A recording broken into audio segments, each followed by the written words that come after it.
Mangga. Baik, assalamualaikum warahmatullahi wabarakatuh. Waalaikumsalam warahmatullahi wabarakatuh. Kami dari kelompok 1 yang materi yang berjudul rehabilitasi. Sebelumnya izin memperkenalkan diri, nama saya Sri Dayani Haraha dan di sebelah kanan saya Sofia sebagai pemateri 1. Sebelah kiri saya Nita Santika sebagai pemateri 2 dan yang ujung Nadir Maulana Yusuf sebagai notulen. Selanjutnya kita akan menjelaskan pengertian rehabilitasi yang akan dilanjutkan oleh Sofia. Rehabilitasi hutan dan lahan yang selanjutnya disingkat RHL adalah upaya untuk memulihkan, mempertahankan, dan meningkatkan fungsi hutan dan lahan guna meningkatkan daya dukung produktivitas dan peranannya dalam menjaga sistem penyangga kehidupan. Kegiatan rehabilitasi dapat dilakukan di dalam dan di luar kawasan hutan. Kegiatan rehabilitasi di dalam kawasan hutan dilakukan di semua hutan dan kawasan hutan kecuali cagar alam dan juga inti sama nasional. Mohon untuk saat yang kita sebentar bagaimana teh kurang ya.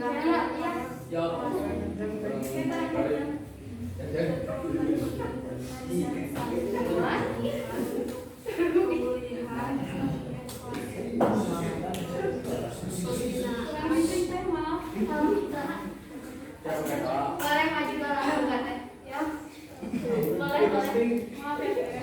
Untuk pemulihan ekosistem, pembinaan habitat dan peningkatan keanekaragaman hayati, hutan lindung ditujukan untuk memulihkan kondisi hidrologis daerah aliran sungai dan meningkatkan produksi hasil hutan bukan kayu serta jasa lingkungan.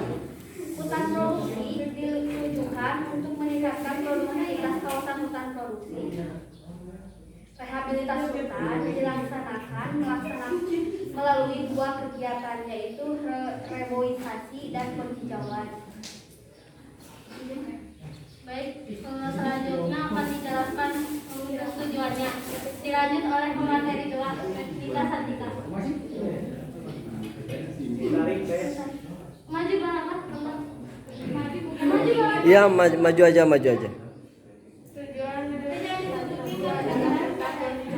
Penjaganya daya tukang dukung produktivitas serta pertanian hutan dan lahan dalam mendukung sistem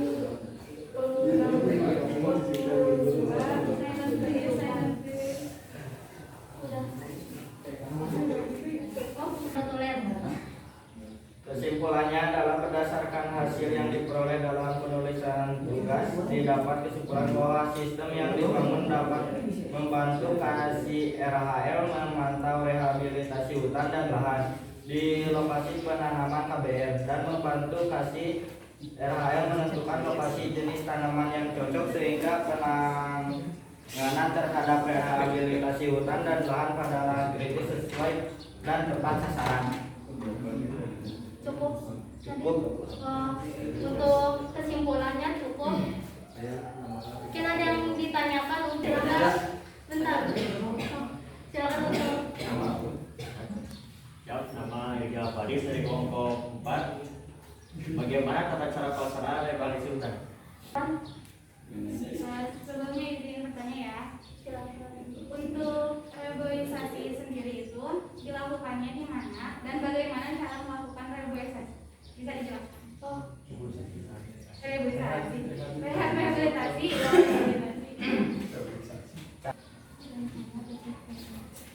Ya, silakan. Baik, sebelumnya izin bertanya, saya dari kelompok 2. Kelompok 2, nama saya Siti Raymalatika. Izin bertanya, bagaimana cara teknik rehabilitasi? Silakan. Gimana tata cara?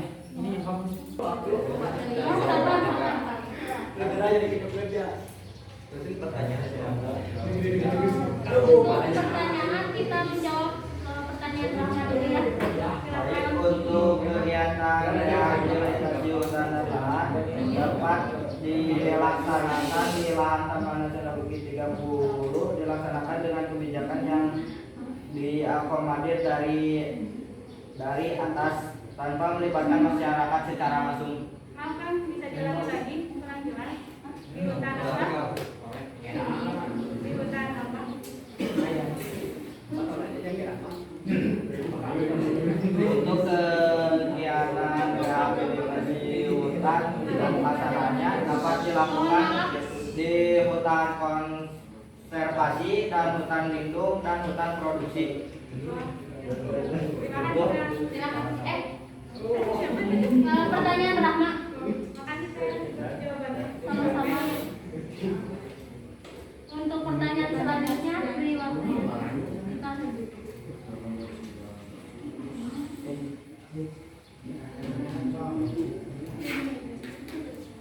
Baik, akan Untuk pertanyaan selanjutnya kita menjawab pertanyaan Rahma dulu ya. untuk teknik rehabilitasi memerlukan penghijauan dengan cara reboisasi dan penghijauan untuk menerapkan teknik konservasi tanam. Dengerin dulu ya. Iya. Enggak sok waktu Sama. kayak gitu aja. Untuk Rahma cukup pertanyaannya.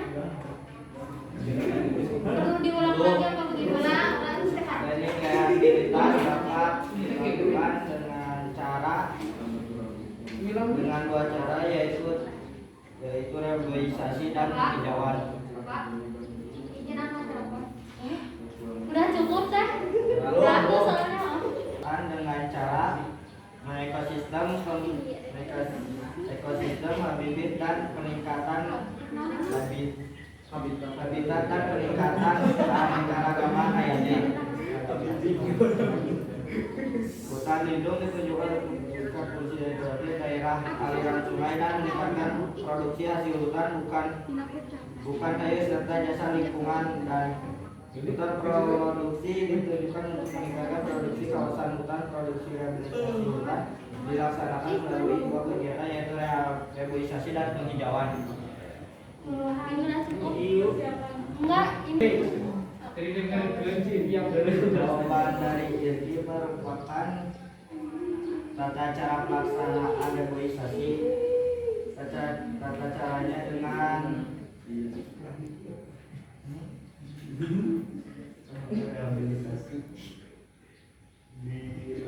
dilakukan dengan cara mengekosistem atau pembinaan habitat dan peningkatan keanekaragaman. Cukup Irgi? Mungkin pemateri rehabilitas cukup sekian. Mohon maaf bila ada kesalahan dan lanjut diskusi. Terima kasih. Wabillahi taufiq wal hidayah. Wassalamualaikum warahmatullahi wabarakatuh. Silakan. Baik. Assalamualaikum warahmatullahi wabarakatuh. Waalaikumsalam warahmatullahi wabarakatuh. Sebelumnya izin Bapak dan rekan-rekan, kami di sini kelompok 2 tentang reklamasi akan mempresentasikannya. Saya di sini sebagai moderator. Nama saya Siti Raima Latifah dan di sebelah kiri saya Rahma Nur Aulia sebagai pemateri, dan di sebelah kanan saya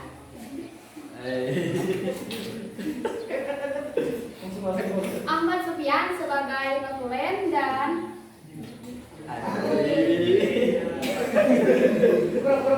paling ujung Farhan sebagai anggota.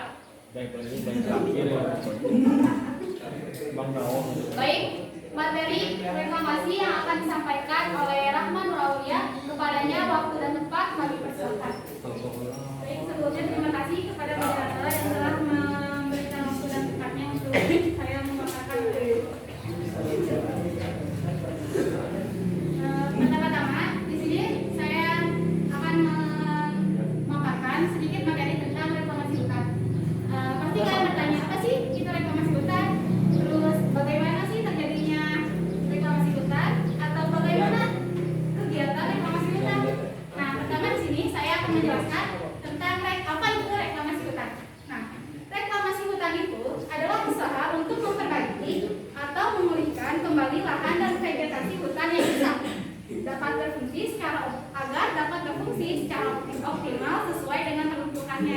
Jadi reklamasi hutan itu adalah usaha untuk memperbaiki, memulihkan hutan dan vegetasi yang rusak.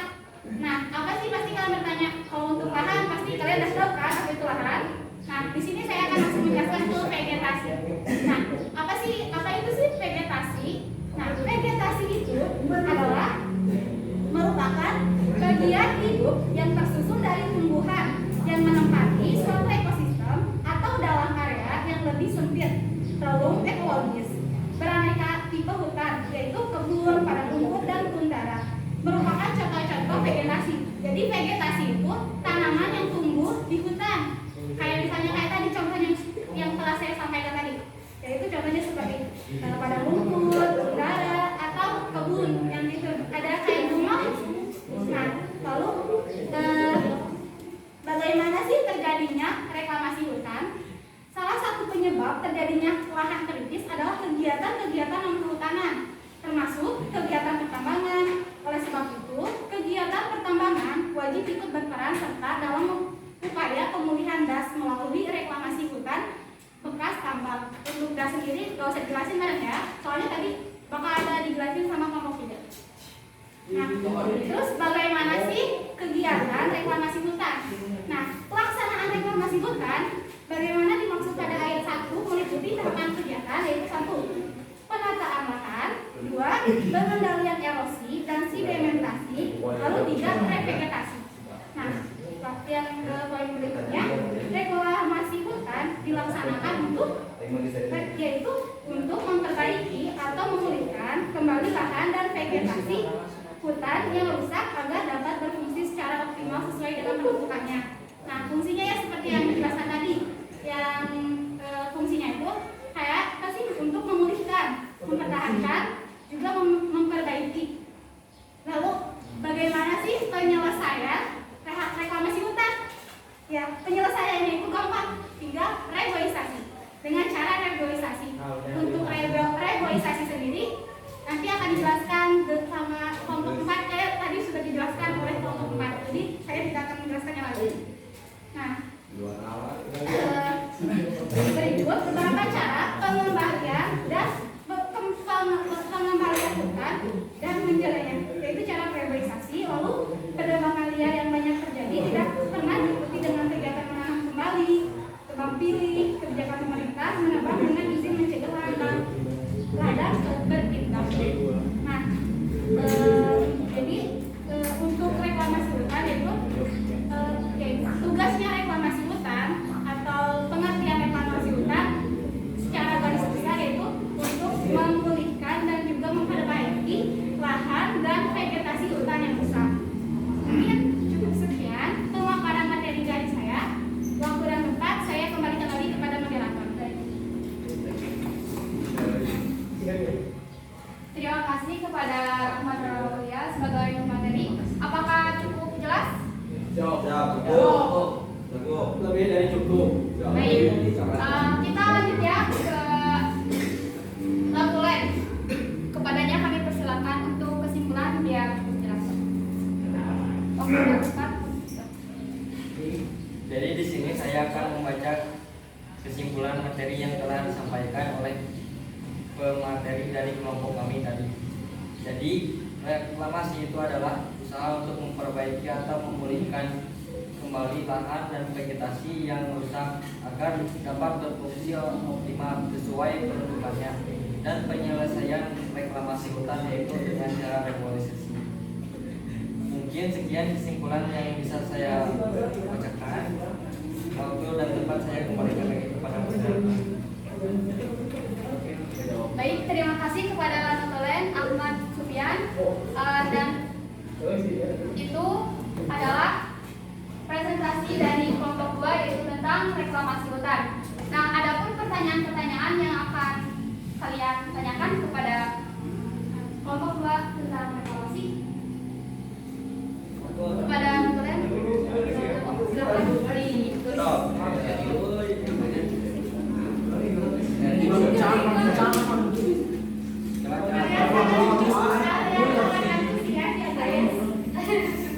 Baik, saya pilih dulu ya buat Indra.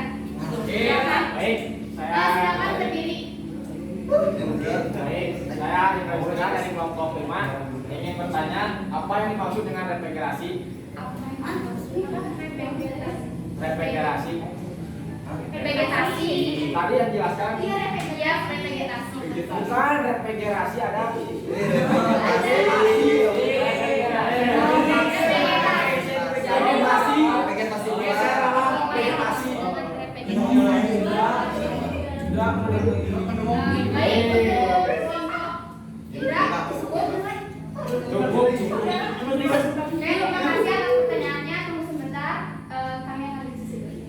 Lanjut ke pertanyaan. Sofia, silakan.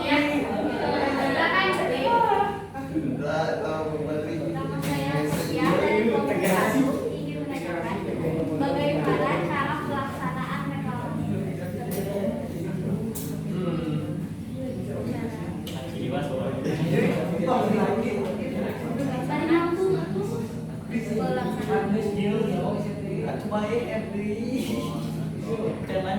Reklamasi. Ya, cukup. Ya. Ya, silakan buat Nadir. sebelumnya kan jawaban kamu kan tadi sudah bertanya. Jadi untuk kamu yang ada dua yang Belum bertanya. untuk di kelompok sebelumnya kan sudah bertanya. Sekarang bertanya. Berdiri.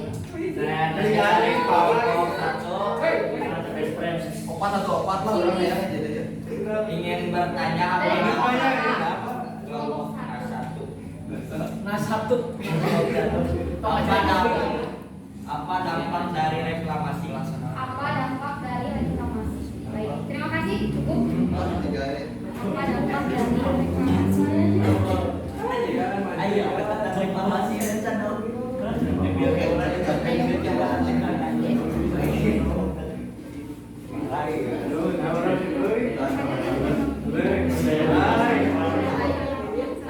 Dimohon untuk sebentar ya untuk pertanyaan. Kami akan menjawabnya setelah selesai diskusi. Perhatian. Baik, pertanyaan dari Indra akan dijawab oleh anggota yaitu Farhan. Silakan untuk waktu kami. Baik, saya akan menjawab pertanyaan Indra. Vegetasi adalah usaha untuk memperbaiki dan memulihkan vegetasi yang rusak melalui kegiatan penanaman dan pemeliharaan pada lahan bekas penggunaan di kawasan hutan. Sudah cukup, gitu.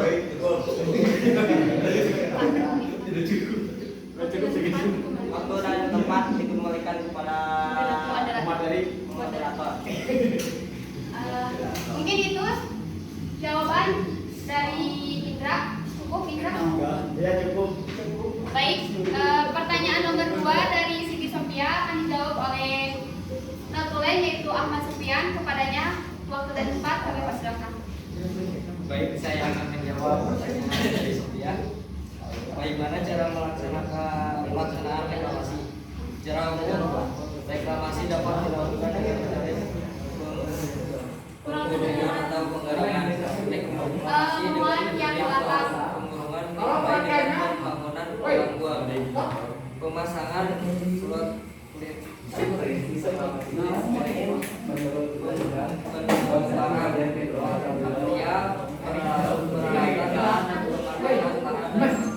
dan penimbunan tanah lapisan akhir.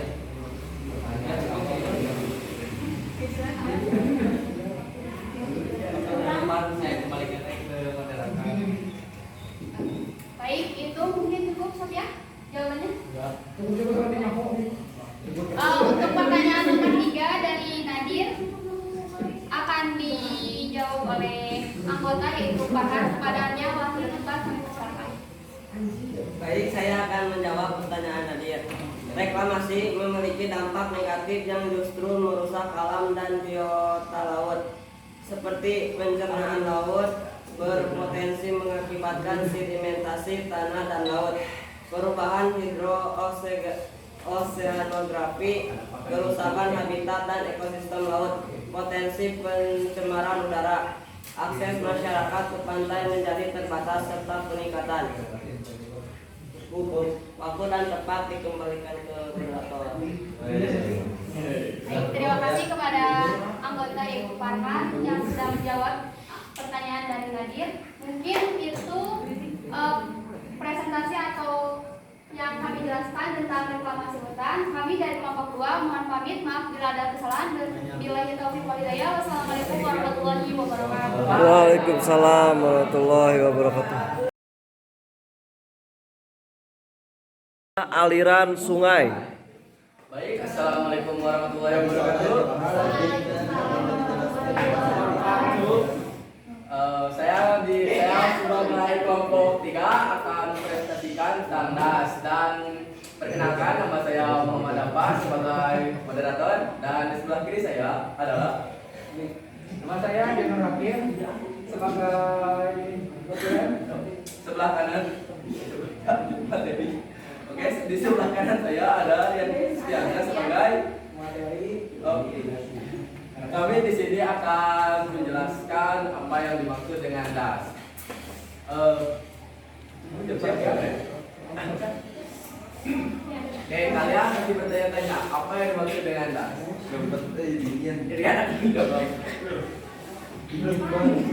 DAS adalah daerah aliran atau DAS adalah daerah yang dibatasi punggung gunung di mana air hujan yang jatuh pada daerah tersebut akan ditampung oleh punggung gunung tersebut dan akan dialirkan melalui sungai-sungai kecil ke sungai utama.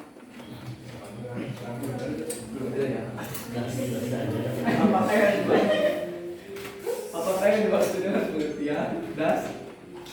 Sementara 1961 mengatakan bahwa pengelolaan DAS adalah merupakan ilmu terapan untuk perlindungan, perbaikan, dan pengelolaan DAS dan objek dasarnya adalah meningkatkan suplai air, mengurangi kisaran aliran maksimum dan minimum, mengurangi hasil sedimen dan meningkatkan kualitas air untuk berbagai penggunaan. Apa itu DAS? Lebih dari itu, DAS berperan penting dalam menjaga lingkungan termasuk menjaga kualitas air, mencegah banjir dan kekeringan saat musim hujan dan kemarau, mengurangi aliran massa tanah dari hulu ke hilir. Bagaimana terbentuknya daerah aliran sungai? Air hujan yang akan ditampung pada daerah tangkapan air PTA inilah yang nantinya bakal mengalir melalui lereng-lereng bukit dan bergerak menuju aliran sungai dan akan terbentuknya DAS. DAS dibedakan menjadi dua, yakni DAS gemuk dan DAS jenis ini memiliki daya tampung yang besar, adapun sungai yang memiliki DAS seperti ini cenderung mengalami luapan air yang besar apabila terjadinya hujan di daerah hulu. DAS kurus. DAS jenis ini bentuknya sempit sehingga daya tampungnya pun kecil. apa tujuan dari DAS? Tujuan pengelolaan DAS adalah terkendalinya hubungan timbal balik antara sumber daya alam dan lingkungan DAS dengan kegiatan manusia guna kelestarian fungsi lingkungan dan kesejahteraan masyarakat.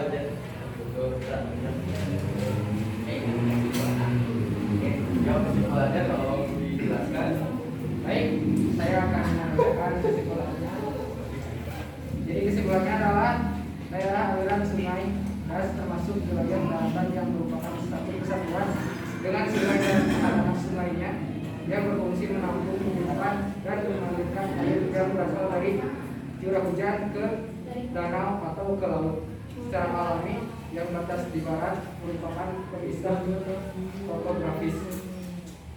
Baik, ada yang dipertanyakan? Kalau yang gampang-gampang ya. Kenapa? Baik, kepada Dimas boleh langsung. Hah? Baik. Baik, saya ingin bertanya. Saya dari kelompok 4. Siap bertanya. Jawab. Seperti yang kita ketahui ya, kalau undang-undang itu ada pedoman kita. Jadi saya ingin tahu perencanaan das menurut undang-undang. Sekian dari saya. Terima kasih. Siap, mohon lagi. Perencanaan das menurut undang-undang. Gampang Pak? Kalau bisa aja terus. Yang lengkap ya, soalnya ini undang-undang. Baik, cara pertama. Ya, keluar izin bertanya.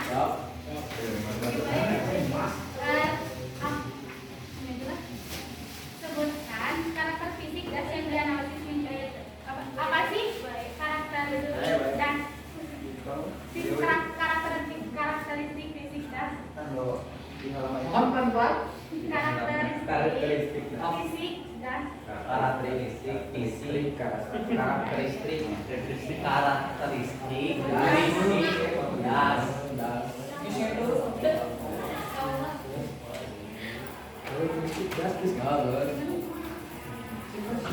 Satu Oke, lagi. dari Sophia mungkin.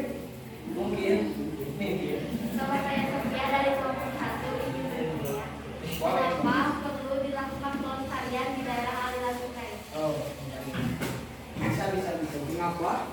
Perlu pelestarian Dilakukan di daerah aliran sungai. Bisa. Mas, ada yang itu. Mas aja Saya akan menjawab pertanyaan dari Sophia. Jadi pertanyaan dari Sophia, mengapa perlu pelestarian di daerah sungai?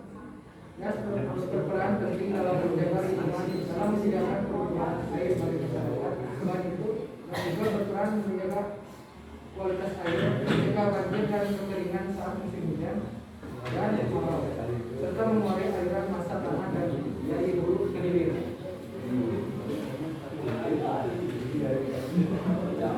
Cukup? Ya?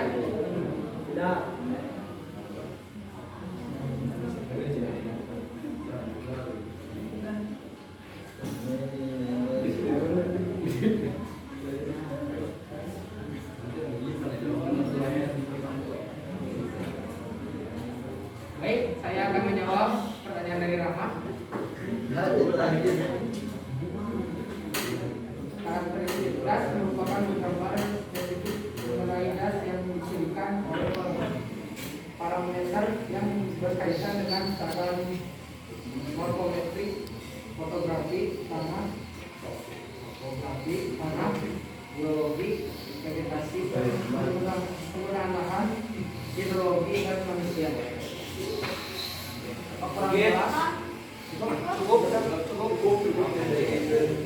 Mungkin pertanyaan saya terlalu berat ya. Karena saya tidak ada yang Mungkin Anda tidak ada yang maksudnya ada yang Jadi pertanyaan saya adalah apa sih hidrologi das? Ini kan disebutin hidrologi. Pertanyaannya apa sih? pertanyaan tadi tolong ditanyakan Pak Presiden. Apa sih hidrologi das? Hidrologi das jelaskan. Salah balikan dari. Menurut saya, Menurut saya, tanya ke Presiden. Tanya Presiden mungkin ya. Presiden ini mau nyawang. Presiden Mataram kalau undang-undang. Tanya ke profesor itu.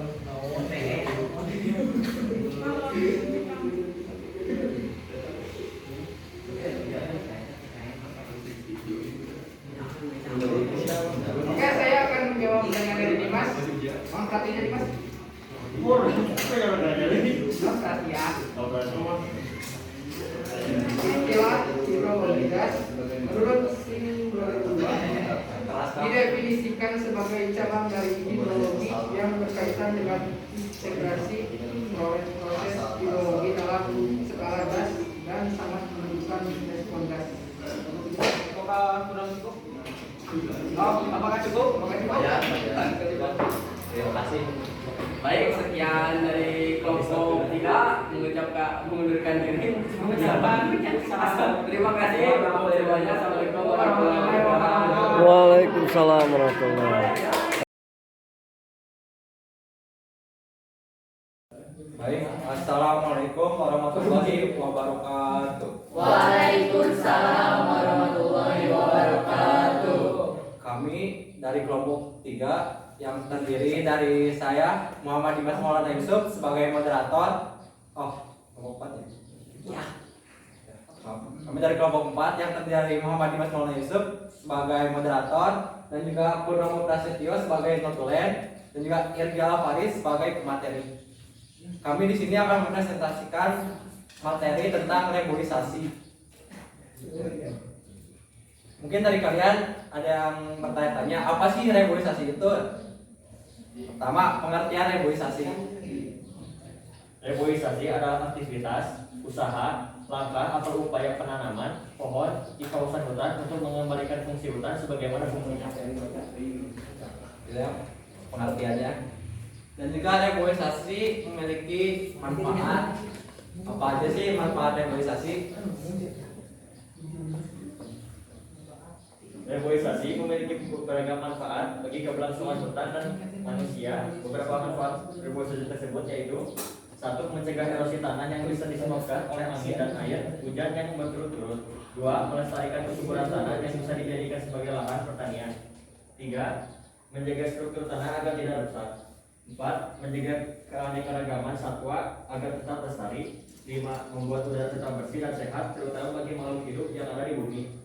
6. Membuat tanah tetap kokoh sehingga risiko tanah longsor bisa dihindari. 7. Mengurangi efek dari pencemaran udara dan global warming. 8. Melestarikan sumber daya alam SDA yang sudah ada di hutan tersebut dan bisa digunakan sebagai tempat produktivitasnya. Gitu. Jadi reboisasi juga memiliki beberapa fungsi. Apa aja nih fungsi reboisasi? Fungsi reboisasi: 1. Mengembalikan fungsi dan peranan hutan. 2. Menambal kembali hutan yang gundul. 3. Meningkatkan serapan gas rumah kaca dan cadangan karbon agar tidak lepas ke atmosfer sehingga menyebabkan pemanasan global dan perubahan iklim. 4. Reboisasi berfungsi untuk mengembalikan luasan hutan. 5. Hasil dan penanaman hutan kembali agar memberikan dampak sosial, ekonomi, dan ekologis bagi flora, fauna, dan masyarakat sekitar hutan.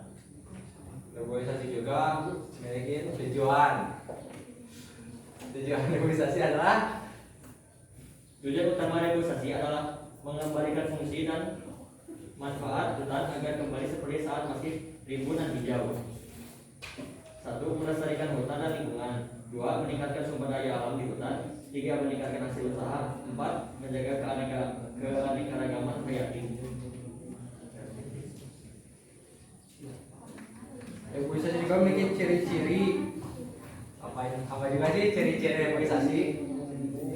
Kawasan hutan yang perlu untuk segera direboisasi membutuhkan penelitian dan pengembangan lebih lanjut. Tapi beberapa ciri-ciri dan karakteristik wilayah yang memerlukan reboisasi dapat kita perhatikan, yaitu: 1. Kawasan hutan yang sudah rusak. 2. Lahan kosong yang biasanya diisi oleh alang-alang dan semak belukar. 3. Kawasan hutan yang gundul. 4. Area hutan yang terdapat bekas tebangan. Dan 5. Lahan kosong dalam kawasan hutan. Baik, jadi cukup segitu dan kesimpulannya akan dibacakan oleh notulen.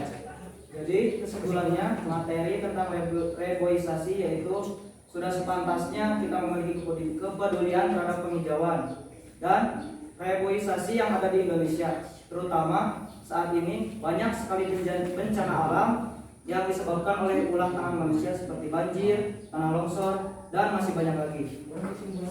Selain melakukan reboisasi, masyarakat dituntut untuk melakukan penghijauan di halaman rumahnya sendiri dan melakukan tebang pilih agar hutan terhindar dari kegundulan.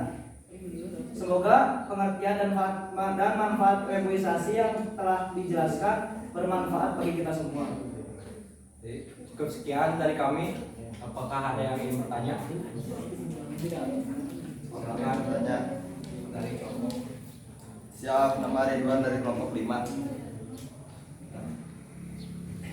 Bagaimana peran reboisasi dalam menanggulangi pemanasan global?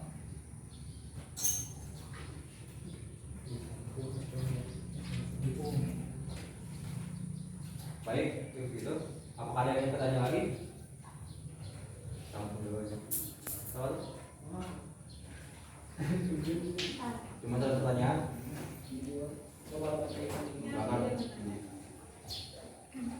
Silakan. Untuk reboisasi itu bisa dilakukan di mana aja, sama bagaimana cara melakukannya. Dan itu dijelaskan.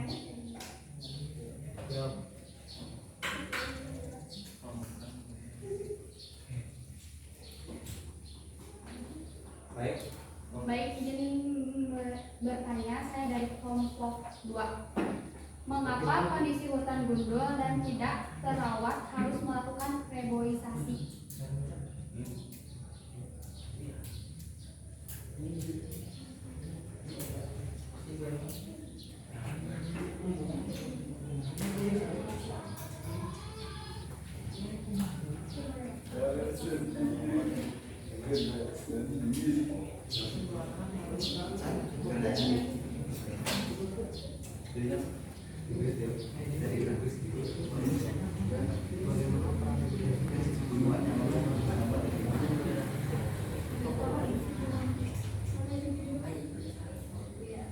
Baik.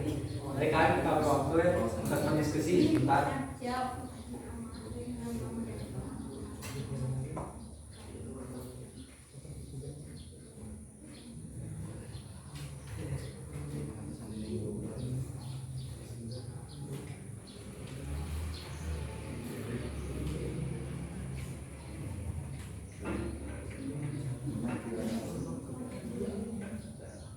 Pertama dari Ridwan dari kelompok 5.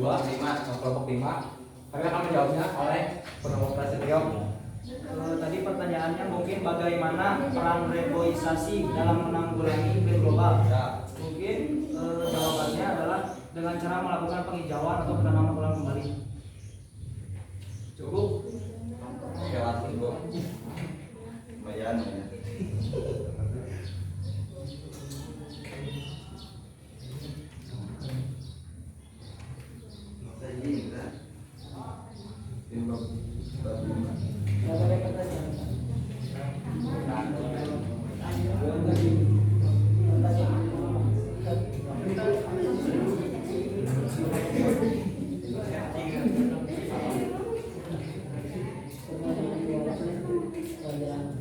Baik, untuk pertanyaan nomor 2 yang diberikan oleh Rama dari kelompok berapa?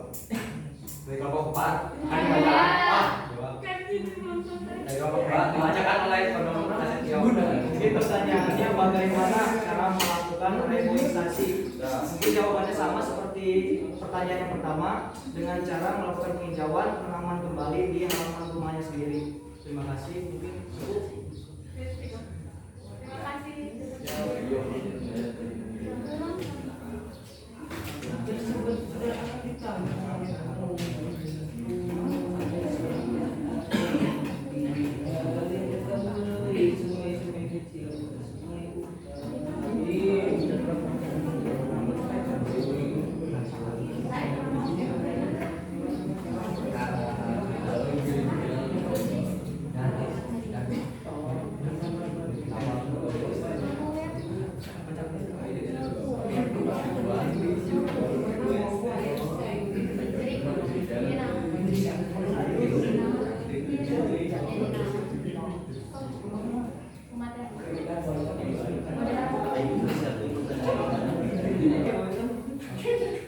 Baik, untuk pertanyaan terakhir nomor 3 yang diberikan oleh Rema kelompok 2.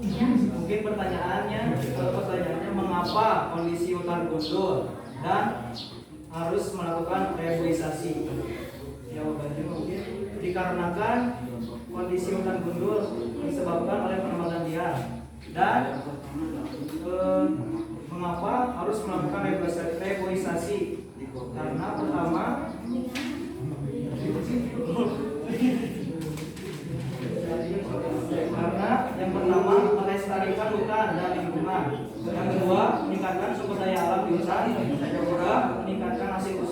terakhir yang keempat menjaga keanekaragaman hayati. Mungkin cukup segitu. Apakah ada yang kurang atau cukup?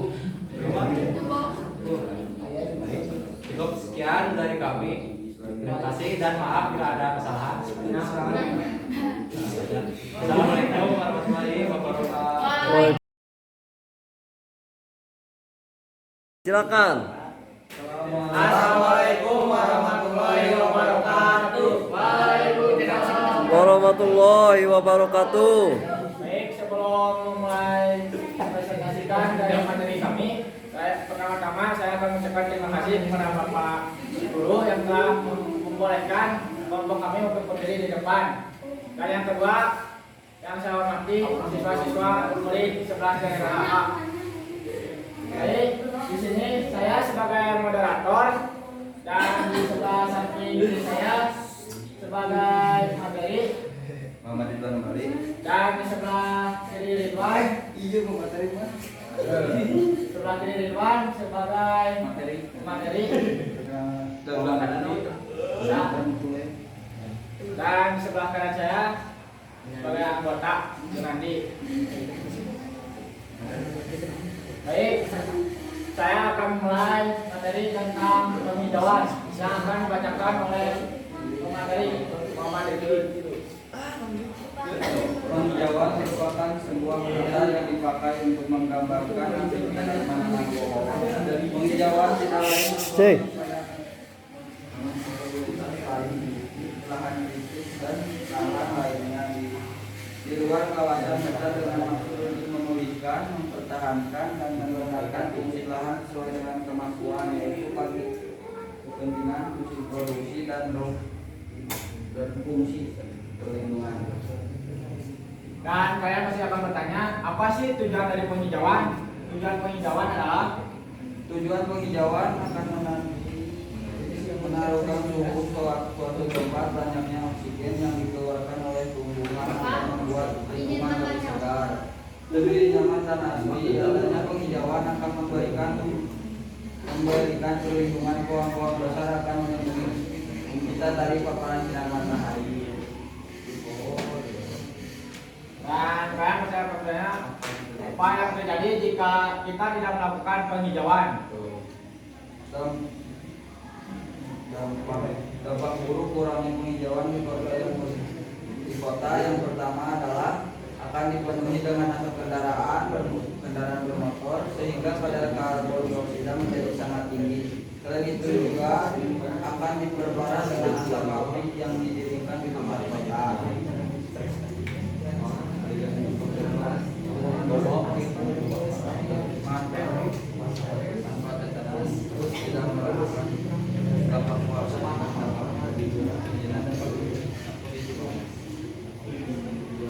Dan dampak positifnya dalam melakukan penghijauan, Manfaat penghijauan adalah mencegah terjadinya banjir, akan berkurangnya akan berkurangnya pencemaran udara.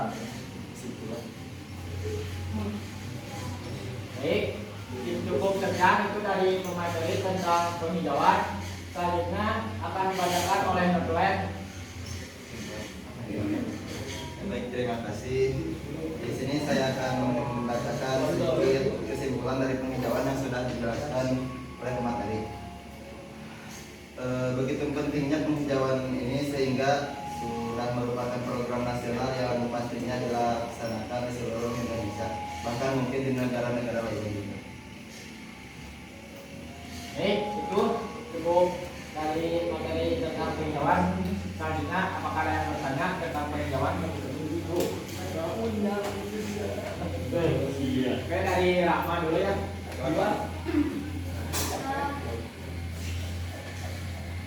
Apa sih contoh kegiatan penghijauan? Seperti beberapa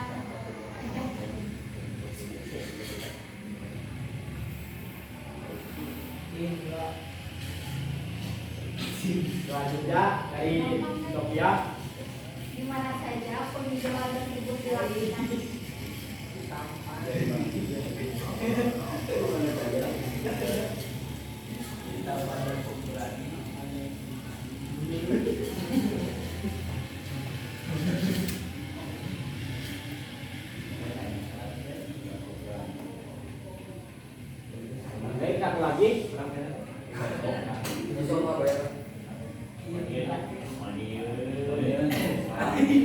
Satu lagi. Waktu sudah. Siti, ayo Siti.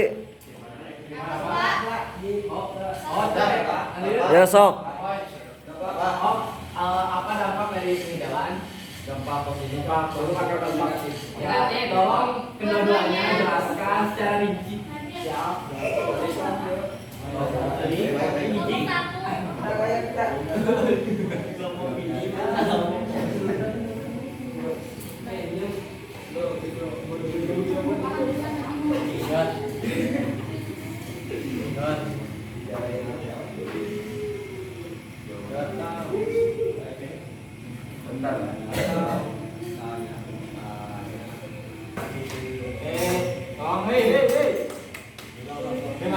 Saya akan menjawab pertanyaan dari penghijauan dapat dilaksanakan dengan menggunakan berbagai macam metode seperti reboisasi untuk memperbaiki hutan yang gundul, penghijauan di wilayah pertanian dan pesisir, peremajaan wilayah di perkebunan dan perbukitan di daerah peternakan.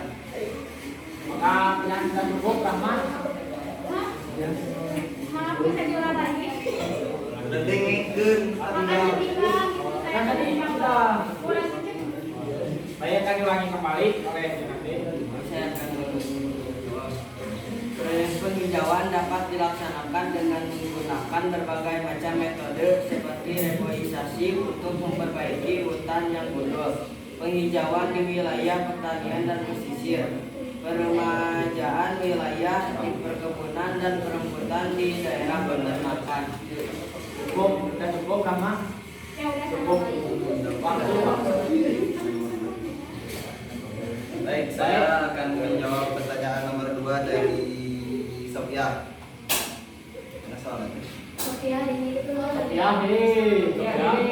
Di mana saja penghijauan dilakukan? jangan keluar. Secara sederhana, penghijauan lebih kerap dilakukan dimanapun, seperti di pesisir, pekarangan rumah, halaman sekolah, pelataran kantor, pinggir jalan hingga sudut ruangan, dan dimanapun dan kapanpun.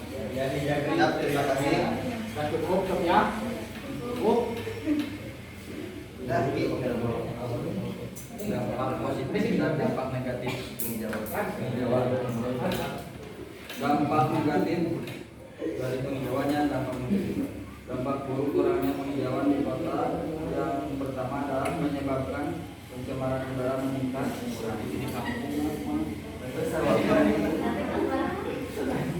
Penghijauan di kota yang pertama adalah menyebabkan pencemaran udara meningkat. Jalanan di kota. Yang kedua adalah akan dipenuhi dengan asap kendaraan bermotor sehingga kadar karbon dioksida menjadi sangat tinggi. Selain itu akan diperparah dengan asap pabrik yang didirikan di pusat kota. Dampak negatif dampak positif dari penghijauan adalah mencegah terjadinya banjir, akan berkurangnya karbon dioksida, akan berkurangnya pencemaran udara. Terima kasih. Sudah cukup dampak. Siap, terima kasih atas jawabannya. Mungkin itu saja dari kelompok kami tentang materi penghijauan. Cukup sekian. Wassalamualaikum warahmatullahi wabarakatuh.